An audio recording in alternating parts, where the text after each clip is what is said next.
my friend, we are going to be doing the first couple measures of Blowing in the Wind, Mr. Bob Dylan.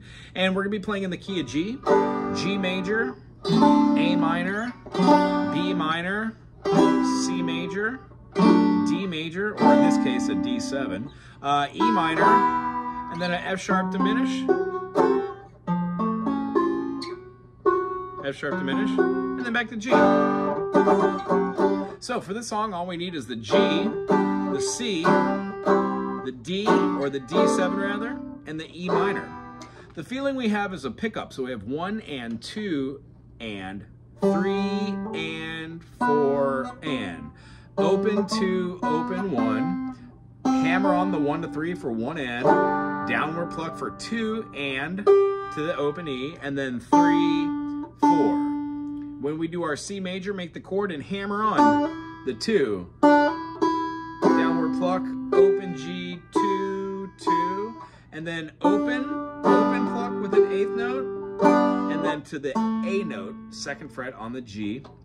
And then we're gonna be playing a 5-string, 3-string, and then plectrum strup or a brush, high G, and then an outro lick. Same as the first. Here's what it looks like in real time.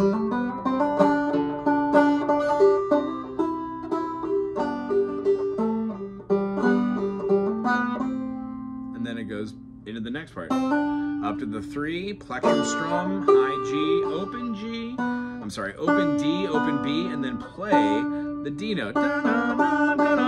It's weird to be playing like our D, B, D. That way you can go D, B, D, D, B, D. But that feels like going back and forth, and that just takes too much time. A great way to do this is use these notes as a foundation. So you could still play, how many roads must a man walk down before you can call him a man?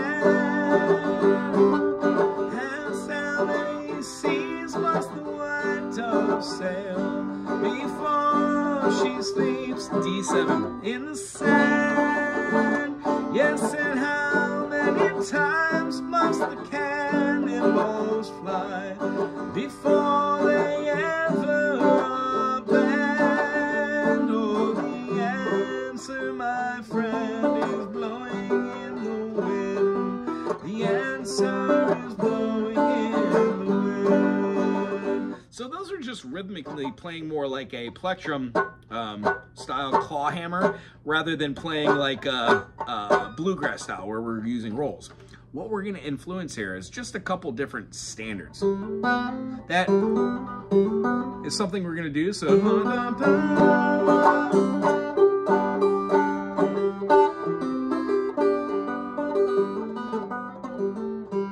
lot of the time when you're in G, you're going to be using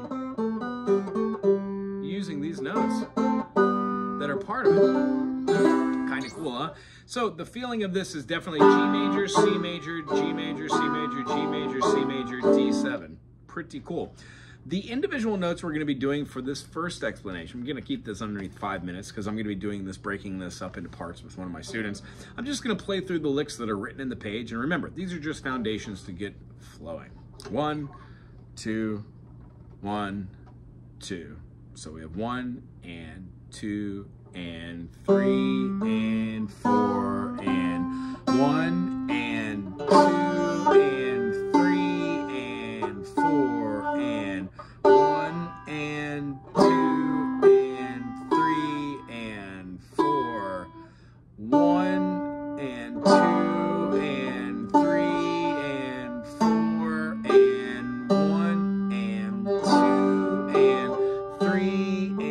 4 and 1 and 2 and 3 and 4 and 1 and 2 and 3 and 4 and 1 and 2 and 3 and 4 and 1 and 2 and 3 and 4 and 1 and 2 and 3 and 4 and 1 and 2 and 3 and 4 and 1 and 2 and 3 and 4, 1 1 and 2 and 3 and 4 and 1 and 2 and 3 and 4 and 1 and 2 and 3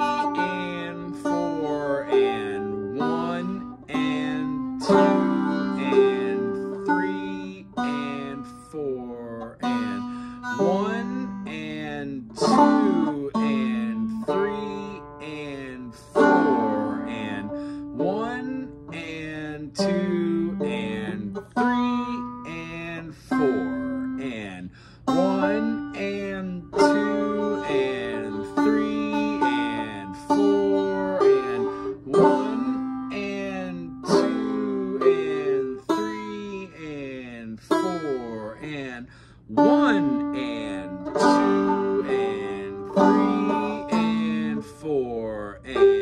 1 and 2 and 3 and 4 and 1 and 2 and 3 and 4 and 1 and 2 and 3 and 4 and 1 and 2 and 3 and 4 and 1 and 2 and 3 and 4 and 1 and 2 and 3 and 4 and here's our chorus.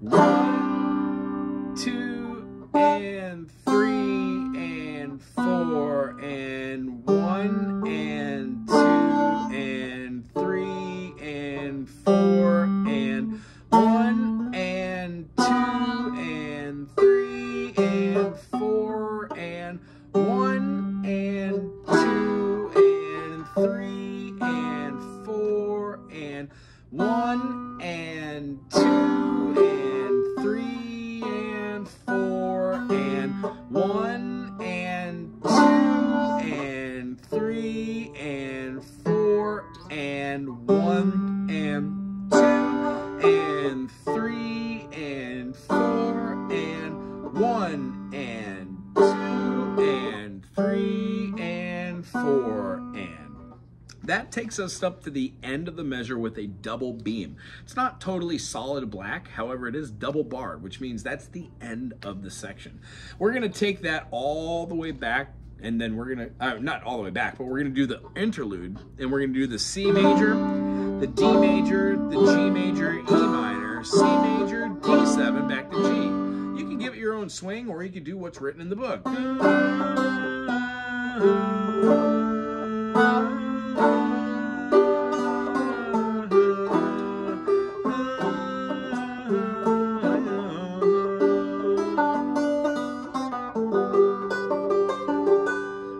On that with the open G, pull off on the 9, open G, pull off on the 10.